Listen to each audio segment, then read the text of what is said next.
Look at the goaltenders might go at it. Here we go. Brent Johnson with deep end zone. I want to see it. Here we go. You want to hit him with a lefty puck? No, you hit him. He's not going to hit him again. But he's going to hold him down and not let him up. Well, he hammered him good.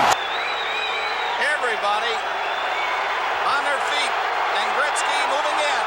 Let's watch. Stop by Peter Ring.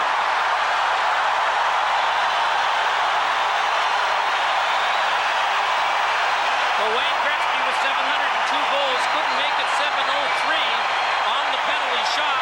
Peter Ring played him perfectly, and he simply beats the master to take a goal away from him.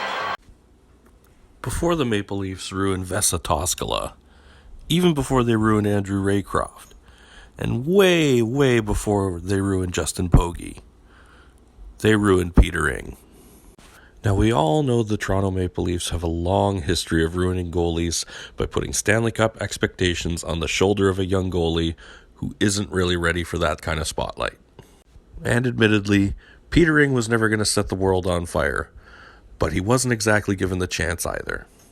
Peter Ring spent 2 seasons in the Windsor Spitfires of the OHL, not putting up stellar numbers, but enough to get him noticed by NHL scouts as he was drafted in the 3rd round, 48th overall in the 88 entry draft by the Toronto Maple Leafs.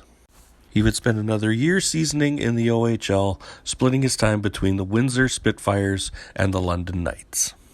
In 89-90, he would split time between the AHL, OHL, the Canadian national team, and he was even called up for 3 NHL games. By the 1990-91 season, Peter Ring was given the full-time start in Toronto, and as you can imagine, it did not go well. Ing would have a goals against average of 3.84, which was respectable for playing on Toronto, with a win-loss record of 16 wins, 29 losses, and 8 ties, and a save percentage of .883. This would prove to be his best season and his longest tenure in the NHL. The following season, he was traded to the Edmonton Oilers in a big 7-player deal that saw Ing, along with Vincent Damphousse, Luke Richardson, and Scott Thornton, and a big pile of cash being traded to the Edmonton Oilers for Glenn Anderson, Craig Berube, and Grant Fuhr. Ing would only start 12 times for the Oilers before being sent down to the AHL.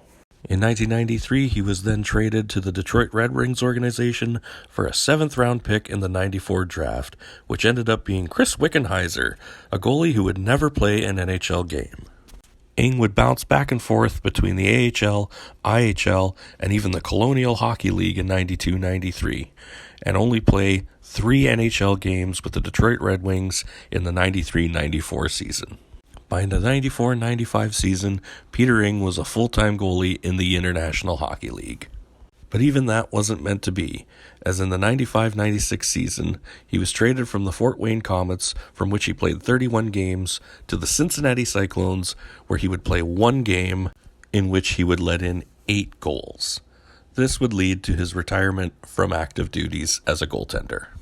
Was Peter Ing ever going to be a Hall of Famer?